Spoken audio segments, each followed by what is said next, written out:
말씀입니다.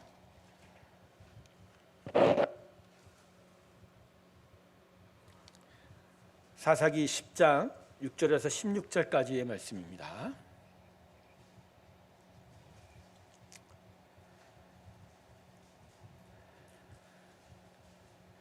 사사기 10장 6절부터 16절까지의 말씀, 또 자막도 준비되어 있습니다.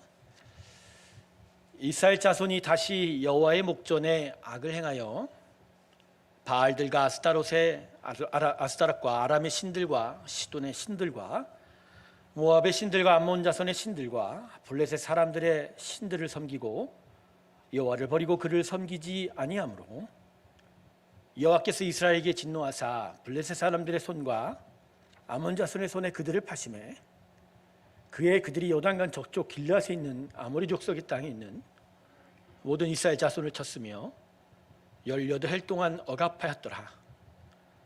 암몬 자손이 또 요단을 건너서 유다와 베냐민과 에브라임 족속과 싸움으로 이스라엘의 공고가 심하였더라. 이스라엘 자손이 여호와께 부르짖어 이르되 우리가 우리 하나님을 버리고 바알들을 섬김으로 주께 범죄하였나이다 하니 여호와께서 이스라엘 자손에게 이르시되 내가 애굽 사람과 아모리 사람과 암몬 자손과 블레셋 사람에게서 너희를 구원하지 아니하였느냐. 또 시돈 사람과 아말렉 사람과 마온 사람이 너희를 압제할 때 너희가 내게 부르짖음으로 내가 너희를 그들의 손에서 구원하였거늘 너희가 나를 버리고 다른 신들을 섬기니 그러므로 내가 다시는 너희를 구원하지 아니하리라. 가서 너희가 택한 신들에게 부르짖어 너희의 환난 때에 그들이 너희를 구원하게 하라 하신지라. 이스라엘 자손이 여호와께 여쭈되 우리가 범죄하였사오니 주께서 보시기에 좋은 대로 우리에게 행하시려니와 오직 주께 구하옵나니 오늘 우리를 건져내옵소서 하고 자기 가운데서 이방 신들을 제하여 버리고 여호와를 섬김에 여호와께서 이스라엘의 권고로 말미암아 마음에 근심하시니라. 오늘 하루 종일 선생님과 강사는 무슨 차이가 있을까가 저한테 묵상이 되더라고요. 학원 강사는 그저 돈을 내고 지식만 배우지요. 성적만 올려주는 게 목적이라 어떤 수업 시간에 인격적 교류나 또 뭐랄까 좀 위로하고 또 그 인생을 꾸짖는 일들이 그렇게 없지 않습니까? 근데 학교라는 데는 좀 다르지요. 교사라는 건 기본적으로 지식을 전달하는 자가 아니라 그죠? 인생을 가르치는 자입니다. 꾸짖기도 하고 다스리기도 하고 또 위로하기도 하고 안아주기도 하는 게 교사다. 한국교회 재단에 한국교회 강단에 많은 교사들이 있을지언데 우리 성도들 우리 모두가 진짜 교사 앞에서 선생님 앞에서는 제자인가 아니면 학원에서 수업 듣는 수강생인가라는 그런 생각을 해보며 오늘 찬송을 부르면서 눈물이 나는 건 예수님이 그 모든 인류의 죄악과 그 강팍함을 아시고도 죽음마저도 그 길을 가로막지 못하고 몸부림치며 십자가에 올르셨던 그 모습을 보면서 우리 주님만 진짜 참된 구원자요 우리 선생님이라는 것을 다시 한번 고백하게 되었습니다. 예수님 만나시길 주님을 축원합니다. 그분 안에서 다듬어지고 또 그분 안에서 또 위로를 받고 또 그분 안에서 온전한 변화를 얻어 주 앞에 달려가는 귀한 믿음의 일들이 우리 새로운 교회 가득하기를 주님의 이름으로 축원합니다. 기도하겠습니다. 하나님, 참된 스승 밑에 참된 제자가 있게 하시고 우리를 가르쳐 변화시키고 온전함으로 이끄신 우리의 참된 스승이신 예수님을 바라보며 또 주님을 만나게 하여 주시옵시고 그 가르침 앞에 무릎을 꿇고 순종함으로 나아가게 하여 주시옵소서. 오늘도 예수님을 말씀 가운데 만나기 원합니다. 주께서 십자가의 그 사랑 베푸심 안에서 우리를 향하신 뜻이 무엇인지를 바라보게 하시고 온전한 믿음의 삶으로 나아가는 저희가 되게 하여 주시옵소서. 예수님의 이름으로 기도드립니다. 우리에게 십자가의 은혜가 부어진 것의 초점은 그건 무엇보다 변화에 있을 것입니다. 로마서 12장 2절을 보면 너희는 이 세대를 본받지 말고 오직 마음을 새롭게 함으로 변화를 받아 하나님의 선하고 기뻐하시고 온전한 뜻이 무엇인지 분별하도록 하라. 할렐루야. 그러니까 마음을 새롭게 함으로 변화를 받으라. 그게 예수 그리스도로 인하여 구원받은 우리 삶에 하나님이 주신 목적이다, 초점이다 이렇게 얘기하죠. 그래서 우리에게 예수의 십자가의 은혜가 부어진 건 우리의 외향이 바뀌고 뭐 스타일이 바뀌고 뭐 심지어 우리의 상경과 조건이 바뀌는 것이 아니라 무엇보다 이 마음, 심령의 변화를 받는 일이 중요하게 되는 것이죠. 그런데 사람이 자기 마음 변하게 한다는 거 참 어렵죠, 그죠? 그것도 나이가 점점 들기 시작하면 고집이 진짜 새 힘줄보다 강하기 시작하고, 그 진짜 웬간해서는 이게 변화한다라는 게 이게 어려운 일입니다. 물론 저도 여러분과 같이 이 말씀을 듣는 입장에서 저도 참 고집세죠. 그래서 하나님께서 하시는 일이 뭐냐면 십자가의 구원을 허락하셨을 뿐만 아니라 이 고집이 십자가에 죽게 하신다. 할렐루야. 어떻게 보면 심장을 바꾸신 거예요. 육체의 심장이 나의 옛삶과 함께 십자가에서 예수와 함께 죽고, 십자가 위에서 우리의 심장이 영적 심장, 즉 성령과 말씀으로 하나님을 쫓아 나아갈 수 있도록 심장이 바뀌어지게 되는 거죠. 그게 바로 우리 삶에 일어날 변화다. 할렐루야.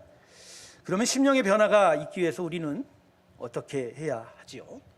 물론 변화라는 것은 우리로 촉발되는 것이 아니라 하나님의 은혜가 무엇보다 필요합니다. 할렐루야.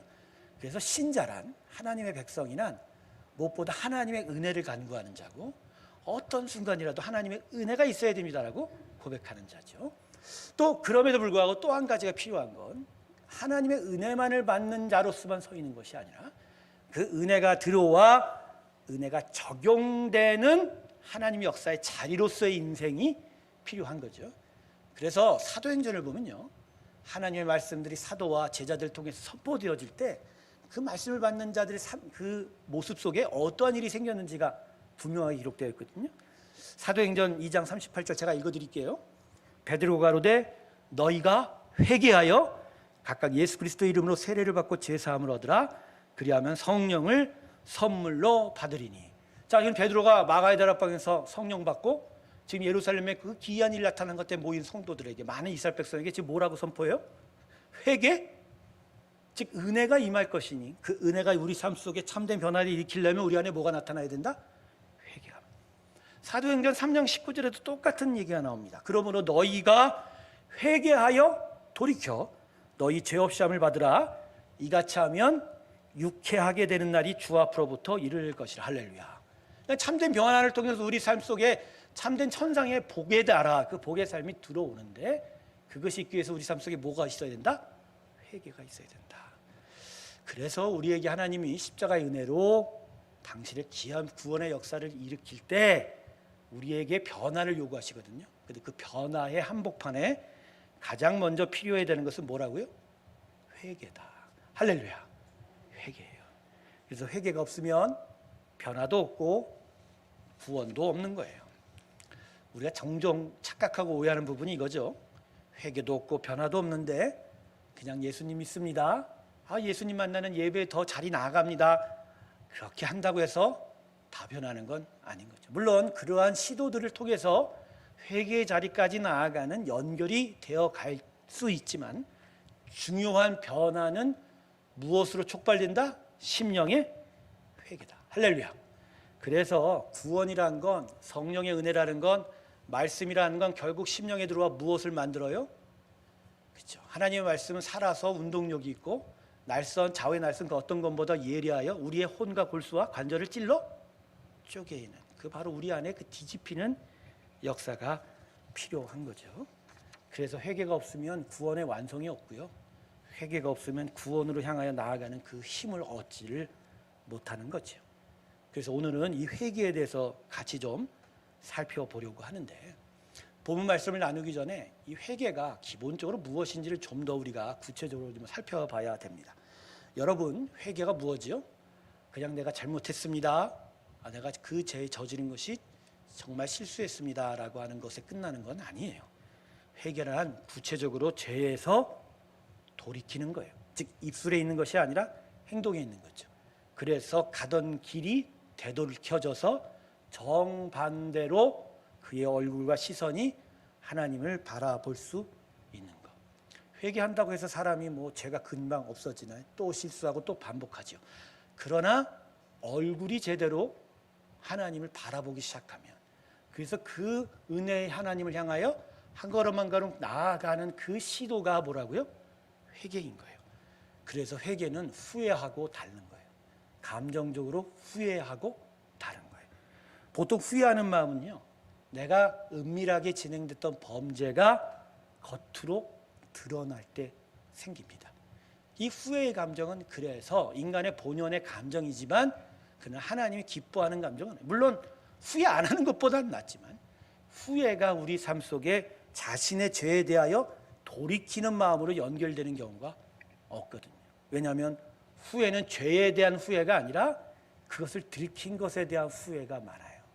들켜서 창피해서, 그래서 내가 이걸 잘못했지, 그 일을 내가 정말 왜 했을까, 내가 그것을 왜 그랬을까라는 보다 더 깊은 차원에서 나 자신을 바라본다면 그건 감성적인 감정이 아니라 의지적으로 하나님을 향하여 되돌이킬 수 있는 회개가 나타나게 되는 거죠.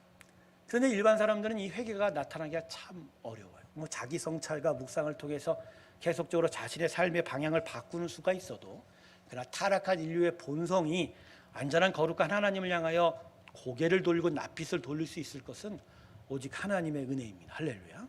그래서요, 하나님의 은혜가 우리 안에 들어와 우리를 위로하고 감싸주고 그 따뜻한 온기로 내 아들이라 딸이라 하는 것과 또 함께 그 은혜가 우리 안에 또 하는 역사의 자격은 이 죄악된 본성이 하나님을 향해 되돌이키는, 그래서 그 일에 대해서 진짜 후회할 뿐만 아니라 회개하여 새로운 삶을 살아갈 수 있는 힘을 공급한다는 거예요. 그래서 회개는요, 감성적으로 거부감 있고 무언가 내가 강제적으로 끌려간다는 느낌이 아니고요, 회개를 통하여 제대로 믿음의 삶을 살 수 있는 힘이 공급됩니다. 할렐루야. 여러분, 우리의 은혜가 우리 안에 하시는 역사가 바로 이거예요. 무언가를 깨닫고 그 일을 향해 하나님, 내가 이렇게 잘못했어요, 이젠 제대로 살겠습니다 할 때 그 고백, 그 회개에 하나님이 부어주시는 천상의 능력이 따라오게 된다. 할렐루야. 그래서 회개는 능력의 삶을 사는 기폭제가 됩니다. 회개가 없이는 능력이 안 온다는. 그래서 마가의 다락방에 수많은 방언으로 그 제자들이 기도할 때는 그 방언의 기도의 첫 번째가 죄악이었다는 거죠. 자, 성령이 임할 때 불 같은 혀와 같이 갈라지는 것이 임했다고 했죠. 자, 불은 본질보로 뭘 하는 거예요? 태우잖아요. 즉 그들 안에 있는 죄악된 본성들이 태워진 거예요. 근데 태우기만 하면 다 끝나요? 태워서 아무것도 없으면 안 되죠. 근데 갑자기 바람이 불어와 호흡, 성령의 호흡, 하나님의 호흡, 이것을 구약으로 루아흐라고 하거든요. 성령의 바람이 들어와 생명이 제자들 가운데 들어왔다. 할렐루야. 그러니까 불길 같은 은혜 안에 회개할 때 따라서 바람 같은 능력의 생명이 들어왔다. 할렐루야. 그래서 그들이 진짜 참된 복음을 전하고 참된 구원의 역사를 이루어가게 되는 것이죠. 바로 우리의 구원의 가장 중요한 핵심 중에 여러 중에 한 가지가 바로 이 회개를, 이것이 우리 가운데 있어야 되는 것을 오늘 본문의 말씀을 통해서 함께 좀 살펴보려고 합니다. 자, 오늘 본문은 이 우상 숭배 때문에 이방족 속의 억압과 핍박을 계속 받게 되는 이스라엘 백성들에게 나타난 일들에 대해서 기록하고 있어요. 특별히 이 시대는 암몬족 속에게 핍박을 받던 시간들이었습니다. 그래서 이 암몬족 속에 핍박을 받은 이스라엘 백성이 너무 곤고하다 보니까 하나님께 도움을 요청하고 있는 거예요.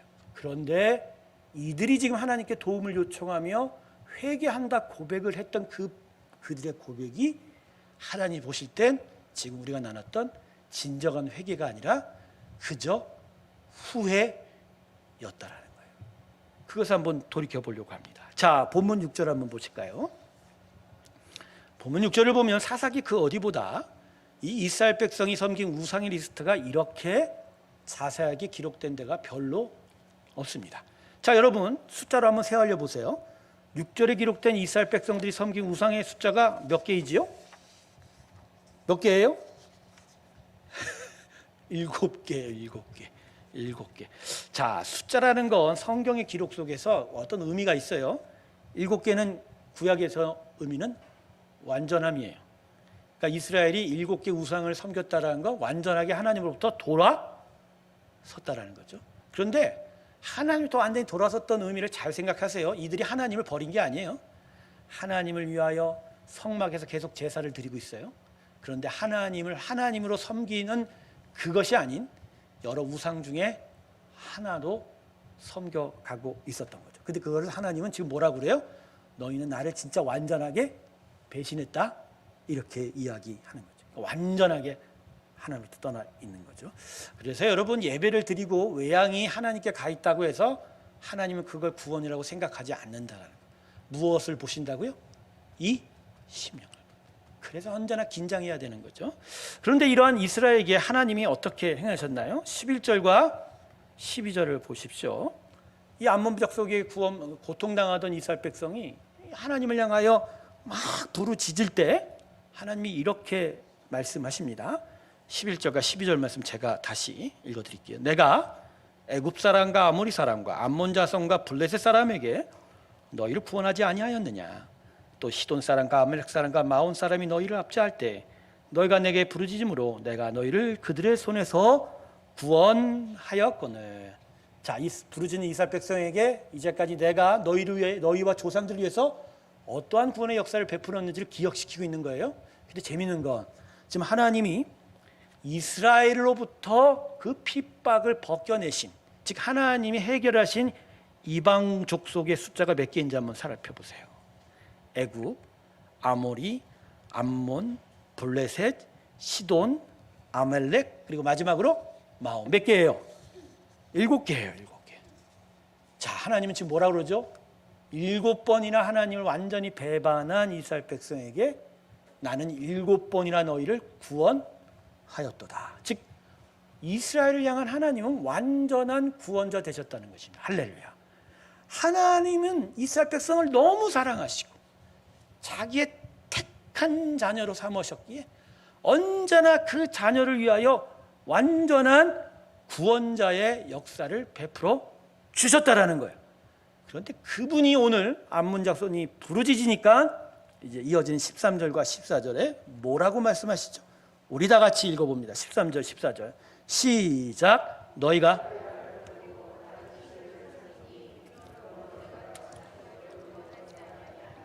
가서 너희가 택한 신들에게 부르짖어서 환난 때에 그들로 너희를 구원하게 하라. 자, 하나님이 뭐라고 그러시죠? 내가 너희에게 완전한 구원자인데 이번에는 안 되겠어. 너희들이 진짜 좋아하는 니들의 우상한테 가서 구원해 달라고 해라. 자, 하나님이 이스라엘의 완전한 구원자라고 선포하셨는데 지금 여기서 구원하시기를 거부하고 있다면 지금 하나님은 완전한 구원자예요? 아니에요? 면목상으로는 하나님이 진짜 삐진 것 같고 뭔가 하나님이 잘못한 것 같죠. 이스라엘 백성을 정말 힘들게 하고 아프게 하는 존재가 지금 하나님이 되는 거죠.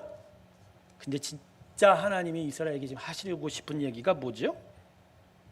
내가 너희를 이제 버렸다가요? 아니죠. 니들이 진짜 회개하여 나를 찾았냐라고 해요.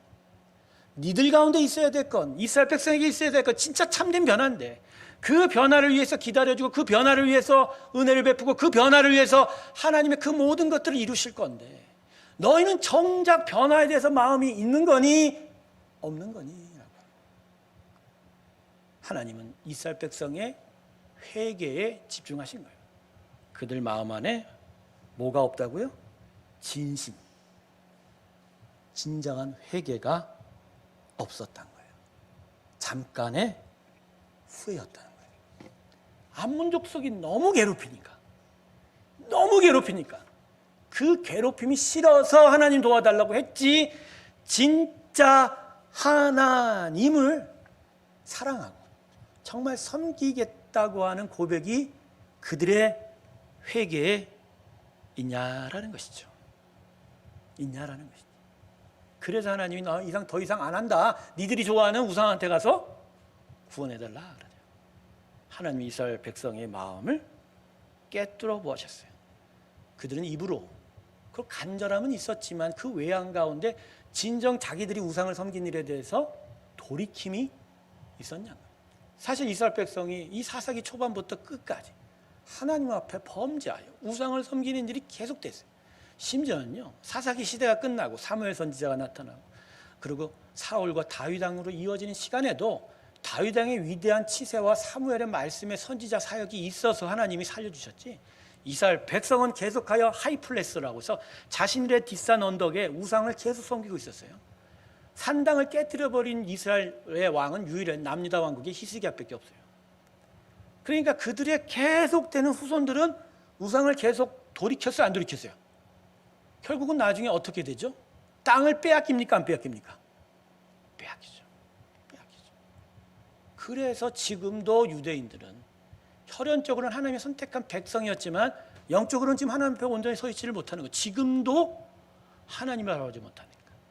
바로 하나님은 그들의 마음에 있는 이 고백, 회개의 고백에 진심이 담겨 있지 못함을 이야기하자 그제서야 비로소 이스라엘 백성이 뭔가 정신을 차린 것 같아요. 16절을 보세요.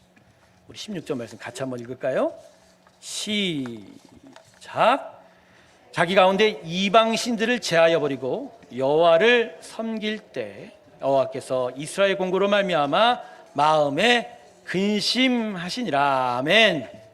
하나님이 진짜 제대로 된 메시지를 던지고 그들을 괴롭게 하려니까 그들이 그제서야 어떻게 했어요? 이방 신들을 제하여.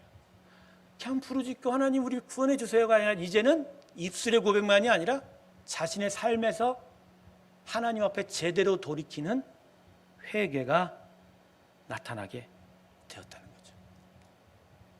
결국은 이런 회개가 나타나자 16절 마지막에 뭐라고 하시죠? 하나님께서 여호와께서 이스라엘 공고로 말미암아 마음에 진짜 긍휼의 하나님이시, 즉 우리로 인하여 마음에 근심하시고 그래서 애통해 하시고 그래서 어떻게든지 구원하려 하시고 어떻게든지 붙잡아주려 하시는 그 애씀과 몸부림이 그 하나님의 그 마음에 이제 다시 살아나게 된 거. 결국 이것을 만들게 된 것이 뭐죠? 하나님의 기본적인 사랑과 은혜 베품뿐만 아니라 그 가운데 이스라엘 백성의 진정한 회심, 회개가 있었다는 거예요. 결국 처음에 이스라엘 백성이 하나님 나 암몬 족속으로부터 힘든데 나를 구원해 주십시오라고 하는 건 하나님을 속인 거예요. 진심으로 하나님 나 구원해 달라, 즉 난 하나님 믿겠습니다가 아니라 하나님 나 힘드니까 좀 잠깐만 이것 좀 해주세요. 근데 속으로는 하나님이 나를 평안케 해주면, 나를 안전하게 해주면 또 내가 원하는 대로 하겠다고 하는, 그걸 계속 하나님은 속아주셨거든요. 어쨌든 자기의 자녀고 자기의 택한 기업이고 이스라엘을 통해서 그 가나안 땅과 온 땅을 다스리고자 하는 하나님의 목적이 있으니 참고 또 봐주고 또 돌아올 것을 또 은혜와 긍휼로 바라보았는데 그렇게 해서는 이스라엘 백성에게 뭐가 없다? 변화가 없으니까. 그러니 하나님께서 이스라엘을 향하여 오늘 특단의 조치를 내린 거죠. 난 너희를 구원하지 않을 거야. 너희의 우상들에게 달려가서 구원해달라고 요청해라는 거죠. 우리 하나님께서는 인자와 은혜가 풍성하신 하나님입니다. 할렐루야. 믿으시길 주님의 축원합니다. 아무리 잘못하고 범죄를 행하여도 돌이키기만 한다면 용서하시는 분이에요. 사형리 전도를 하다 보면 막히는 부분이 이 지점이에요. 하나님은 당신을 사랑합니다. 사람은 근데 타락했습니다. 그러나 당신이 예수를 믿으면 구원을 얻을 것입니다. 이제 당신 예수님을 믿겠습니까? 라는 아주 단순한 미국 대학생 선교 복음 전도협회에서 만든 CCC에서 만든 거죠. 그 사형리가 한때 한국에서 구원의 방식이기도 해서 전도의 방식. 그렇지만 이 사형리 전도 방식 가장 중요한 한 부분이 문제가 있어요. 예수님을 믿기만 하면 당신은 하나님의 자녀가 된다고 했을 때 그 안에 가장 중요한 회개가 빠져 있다는 거예요. 즉 자신의 죄로부터 돌이키는, 갈라디아서 2장 20에 예수와 함께 죽고 예수와 함께 다시 사는, 심지어 그것을 언급하기만 하면 언급하기라도 하고 자신의 죄를 돌이키기로도 하는, 물론 제2영리에 우리는 타락했습니다가 언급되긴 하지만 자신이 죄인이라는 것을 깨닫지 못하면 참된 구원의 영접도 불가능합니다. 할렐루야. 그냥 하나님을 영접하면 복을 받습니다 하니까 나에게 뭔가 더 나은 베네핏과 이득이 오는 정도로 생각하지, 진짜 내 인생의 구원자가 되려면 내가 진짜 지금 죽고 있다는 걸 알아야 돼요. 그죠? 하나님 말씀은 항상 그래서 따끔따끔해요. 어떤 땐 거부감이 있어요. 왜? 너희는 지금 죽으려고 하거든. 죽을 뻔했거든. 근데 우리가 볼 땐 아무것도 아니거든. 아무 일도 아니거든요. 근데 진짜 죽고 있어요. 세상이 지금 죽고 있어요. 여러분 믿으십니까? 지금 세상은 죽어가고 있어요. 육체적으로야 우리보다 더 헬스장 가서 열심히 하기도 하고, 오늘 이 예배 드릴 때 우리는 힘들게 예배 드리지만 그분들은 헬스장 가서 좋은 거 먹고 있으면 더 오래 살지도 모르죠. 그런데 육체 얘기를 하는 게 아니죠. 영의 얘기를 하는 거죠. 하나님이 만든, 하나님의 형상을 닮은 이 담은 이 심령이 진짜 하나님대로의 은혜로 회복이 돼서 진짜 산자로서 나아가는지, 아니면 죄의 옹소를 받지 못하고 결국 끝내 기다리고 있는 심판 가운데로 나아가려 하고 있는지. 하나님은 우리를 받아주실 거예요. 그러고 진짜 멋모르고 하나님 나 살려달라고 해도 받아주실 거예요. 하지만 결국은 우리의 인생에 뭐가 필요하다? 회개가 필요하다. 할렐루야. 그리고 구원받자를 한 번 회개하면 회개할 필요 없다. 이 썩어 빠진 이 사회대에 놀아나지 않기를 바랍니다. 회개해도 여전히 죄 가운데 있어요. 그래서 계속 회개해야 돼요, 안 해야 돼요? 네, 우리는 회개의 백성입니다. 할렐루야. 네, 회개의 백성이에요. 그러니까 사랑의 백성이기도 하고 회개의 백성이기도 하고 비전의 백성이기도 하고 능력의 백성이기도 하고, 각양각색의 이름이 다 붙어 있지만 다 그거에 의미가 있어. 다 종합적으로 붙여줘야 돼. 근데 빠져서는 안 되는 거죠. 몇 번을 범죄해도 7번이나 용서하심. 그죠? 그런데 오늘 이스라엘 백성에게 하신 거 보면 진짜 하나님은 되도록이는 것을 원하신다라는 거예요. 당신을 속이는 마음, 당장의 이익을 위해서, 당장의 나의 편함을 위해서, 당장의 나의 부끄러움을 감추기 위해서, 그저 그런 척, 하나님 도움이 필요한 척 하는 것, 심령에 회개가 있어야 될 줄로 믿습니다. 처음에 예수를 믿을 때 저는 회개로 시작하지 않았어요. 아내가 교회를 가자고 했으니까. 제 욕심에는 저 이쁜 여자와 결혼하려면 내가 어디를 가야 돼요? 난 그렇게 생각 안 했는데 답을 말해야지. 예, 그렇게 생각했죠. 어떻게든지 진짜 나는 얻고 싶은 건 얻어야 되겠다. 그런데 그렇게 교회를 다니고 교회 생활에 익숙해졌어요. 심지어는 소년부 교사까지 했죠. 근데 하나님은 반드시 점검하시더라고요. 어느 날 제 병이 더욱더 악화되게 하시고, 매일 예배를 드려도 도저히 앞을 향해 나아갈 수 없는 거예요. 막으시는 거예요. 근데 그것으로 나는 무언가가 이제 그만두고 하나님께 더 낯을 돌리면 될 줄 알았는데 끝내는 승부를 보시더라고요. 야복강에 야곱처럼 씨름을 거시고 한밤에 씨름을 하셔서 결국은 나로 축복하고 가십시오라고 하는 야곱의 고백처럼, 물론 모든 사람에게 이렇게 다 나타나는 건 아니에요. 그러나 영적인 원리는 마찬가지인 것이죠. 결국은 마음의 돌이킴. 저는 그날 3시간 회개했어요. 아침에 기타 치면서 찬양하는데 점심도 못 먹고 뒹굴뒹굴 굴렀어요. 배를 아프고 막 그러다.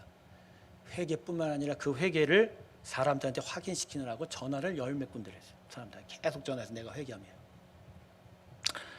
저는 그런 저 자신의 경험, 그와 똑같이 일어나는 것이 중요한 것이 아닌, 우리의 삶 속에 우리의 심령에 하나님이 진짜 무엇을 원하시는지를 여러분과 함께 나누고 싶은 거예요. 복음의 은혜는 너무나 소중합니다. 하나님은 정말 우리를 정말 사랑하세요. 그래서 어떻게든지 구원해 주실 거예요. 7번이나 말해요. 77번이나 말해요. 777번이나 말해요. 완전한 구원자로 우리 앞에 서 계십니다. 그러나 그분이 그저 구원만 하시는 것이 아니라 진짜 참된 구원이 우리 삶 속에 변화를 일으켜서 이 영적 심장으로 하나님 앞에 계속 낯빛을 받고 돌아가는, 한 번 회심했다고 해서 만족하지 않고 계속 돌이키고 계속 돌이켜서 결국은 하나님 앞으로 나아가가. 사랑하는 새롭교회 성도 여러분, 우리에게 회개는 기본입니다. 할렐루야. 회개는 기본입니다. 결국 우리가 이 땅에서 살아가는 결국 최종 목적지가 어디죠? 여기가 아니라 하나님 품이죠. 그 하나님의 나라, 그 하나님의 나라를 가기 위해서 우리는 여기서 어떻게 보면 몸부림을 쳐야 돼요. 소리도 나야 되고 또 부산하게 힘들게 움직이기도 하고, 하나님 회개의 음성도 듣고 또 소리쳐서 하나님 부르짖고 기도하며 말씀 집회도 하고, 때때로는 하나님의 따뜻함을 느끼고 찬양하면서 울물기도 하고, 결국 그 모든 것의 목적은 뭐라? 하나님을 향하여 나아가는 그 길. 우리의 길이 진짜 하나님을 향하여 길이 정해져 있냐는 거예요. 계속하여 그분을 향하여 계속 곧게 나아가고 있는 거예요. 그것이 계속 삐뚤어지고 자꾸만 벗어나려고 하면 회개하고 다시 돌이키고 계속 하나님 앞으로 바라보고 나아가는 그 일들. 그러니 우리에게 회개는 뭐라고요? 기본이죠. 그냥 혼나는 거의 의미가 아니에요. 제대로 살고 잘 살고 진짜 참되게 살고 하나님을 느끼고 하나님을 바라보고 하나님과 함께 참된 복을 누리게 하나님이 하시는 일들이 바로 이 부분이라는 거예요. 그래서 우리는 진짜 진심으로 회개해야 될 것입니다. 오늘 말씀 듣고 착각하지 마세요. 넘어오지 마세요. 우리가 회개만 안 해서? 아니요. 언제나 회개는 우리 가운데 있어요. 그러니 얼마나 주일 예배 때도 대표 기도자들도 항상 회개 기도가 먼저고, 원래 대표 기도는 목회 기도라는 거예요. 즉 그 교회를 목양을 하시는 하나님을 향한 우리의 양들의 고백이 바로 목회 기도인 거예요.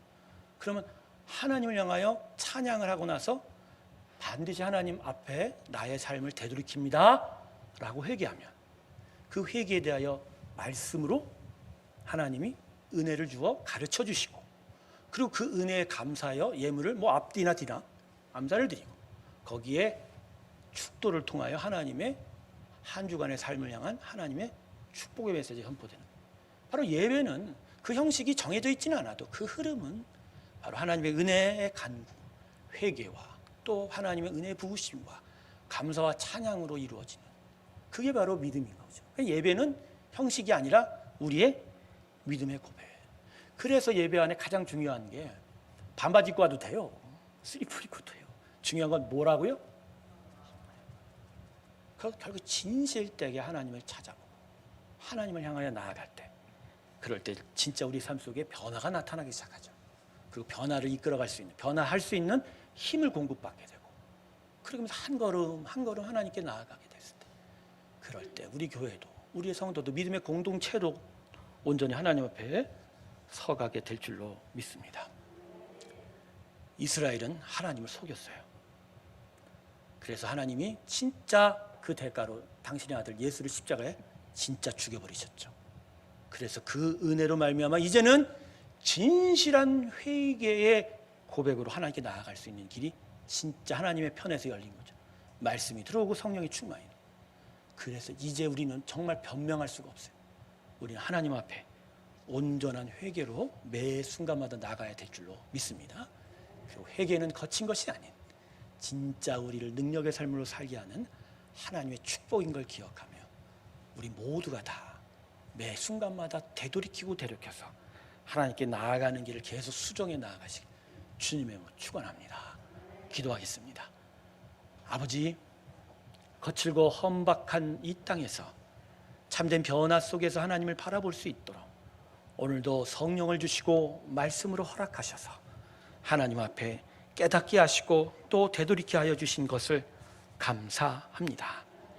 세상이 여전히 눈에 만족되고 자신의 연락을 위해서 살아가는 때라 말씀에 의하여 꾸짖음을 받고 또 회개의 메시지가 울려 퍼질 때마다 불편하고 또 거칠어 평안치 못한 마음을 품게도 되는 것이 이 시대의 우리의 풍조입니다. 하나님, 그럴수록 더더욱 우리가 낮은 자세로 주 앞에 서게 하여 주시옵시고 무엇보다 말씀 안에서 자기 자신을 먼저 바라보게 하여 주시옵소서. 무엇보다 강단이 이 회개를 바로 알게 하여 주시옵시고 참된 복음을 전하지 못하고 참된 복음 안에 설교자들도 먼저 서지 못함을 회개케 하여 주시옵시고 하나님, 먼저 주 앞에 서 있는 자로서 함께 서서 중요한 자로서 주님 앞에 회개하게 하여 주시옵시고 그 회개 안에 우리 공동체가 더더욱 주님 앞으로 향하여 날마다 고백하고 또 고치고 그렇게 제대로 걸어갈 수 있는 은혜를 허락하여 주시옵소서. 하나님의 사랑이 7번이나 77번이나 777번이나 우리를 향하여 베풀어지는 것을 오늘 신뢰하게 하여 주시옵시고, 그 하나님을 향하여 믿음으로 달려가는 하나님의 귀한 성도들 되게 하여 주시옵소서. 도래오래 교회를 세워간 지가 벌써 이제 반년 이상이 넘어가고 있습니다. 그동안 베푸신 하나님의 은혜는 참으로 놀랍고 감사하며, 아버지 이 모든 것을 어떻게 행하셨는지 우리는 언제나 놀라운 가운데 있을 수밖에 없습니다. 부족했던 우리, 연약했던 우리를 힘주시고 또 능력 주시고 또 할 수 있게 하여 주셔서 또 함께하여 이 귀한 공동체를 이루시고, 하나님 여기까지 오셨을 때 하나님 모든 것이 주의 영광임을 고백합니다. 또한 이 하나님의 영광이 우리 가운데 있는 것, 우리만을 향한 것이 아닌 이 땅을 향한 하나님의 마음과 뜻인 것을 또 깨닫게 됩니다. 우리가 온전히 빛과 소금의 자리에 서서 여전히 부족하고 연약하지만 한 걸음 한 걸음 하나님의 빛을 전하는 등대 되게 하시고, 또 우리의 삶에 소금처럼 녹아가는 일들이 천천히 나타나게 하여 이 도래우를 하나님께 영광을 드리는 제물로 올려드리고 하나님의 역사하는 땅으로 만들 사명이 있는 줄을 깨닫게 되었습니다. 하나님, 우리의 자녀를 더욱더 귀하게 가르치고 또 다음 세대를 세워가는 교회 되게 하여 주시옵시고, 그것을 부모 세대가 더욱더 하나님 앞에 영광을 돌리는 믿음의 성장이 있게 하여 주시옵시고, 말씀의 행함들이 있게 하여 주셔서 입술의 고백만이 아닌 삶으로 하나님께 영광을 드리는 귀한 일들을 허락하여 주셔서 하나님께로만 나아가는 복된 성도들 되게 하여 주시옵소서.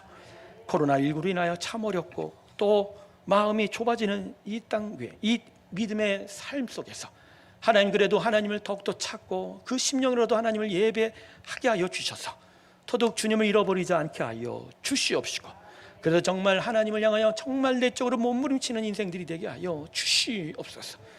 코로나19로 인하여 육체의 어려움을 겪는 많은 성도들이 있습니다. 백신 예방 접종 때문에 몸살을 앓습니다. 백신의 후유증도 있고 또 만년 주사 맞은 자도 아프고, 하지만 이러한 일들을 통해서 인내하고 또 이겨가게 하여 주시옵시고, 그러므로 더더욱 코로나를 이겨 하나님 앞에 더 가까이 나아가는 우리 성도들 되게 하여 주시옵시고, 하나님 그 마음에 축복하여 주시옵소서. 연약한 환우들을 기억하여 주시고, 우리 사랑하는 환우들 아버지, 그들을 기억하여 주시옵소서. 먼저 김동환 집사를 기억하시고 우리 장기성 집사님을 기억하시고, 계속되는 항암 투병 가운데 있을 때 주님 그 암세포가 자라지 말게 하시고, 있는 암세포들은 아버지 진리의 빛, 은혜의 빛, 치유의 빛을 발하셔서 소멸케 되게 하여 주시옵시고, 생명의 세포들이 거듭거듭 자라게 하여 주셔서 하나님 앞에 진짜 거듭난 그리고 회복된 자로 서게 하여 주시옵소서. 궁핍한 삶, 어려운 삶, 또 척박한 삶 속에 하나님의 도움을 요청하는 성도들의 간구를 들어 주시옵시고, 7번이나 77번이나 구원하여 주시옵시고, 만나와 매출하기로 함께 하신 하나님의 은혜를 허락하여 주시옵소서. 오늘도 하나님 앞에 엎드린 성도들의 기도를 들어주시고 그 마음 위에 하나님의 마음을 알려 주시옵시고, 그때는 주의 위로와 성령의 충만을 받게 하여 주시고 하나님을 온전히 바라보게 하여 주시옵소서. 이제는 우리 주 예수 그리스도의 은혜와 하나님 아버지의 놀라우신 사랑과 내주 성령의 내주 교통하심이 온전한 돌이킴을 얻어 하나님 앞으로 더 분명하게 걸어가 주의 나라를 온전히 세울 힘과 능력 가운데 있기를 소망하는 아버지 귀한 사람들, 새로운 교회 성도들의 그 심령과 그들의 모든 삶의 터전들 위에 지금부터 영원토록 함께 하시기를 간절히 축원하옵나이다. 아멘.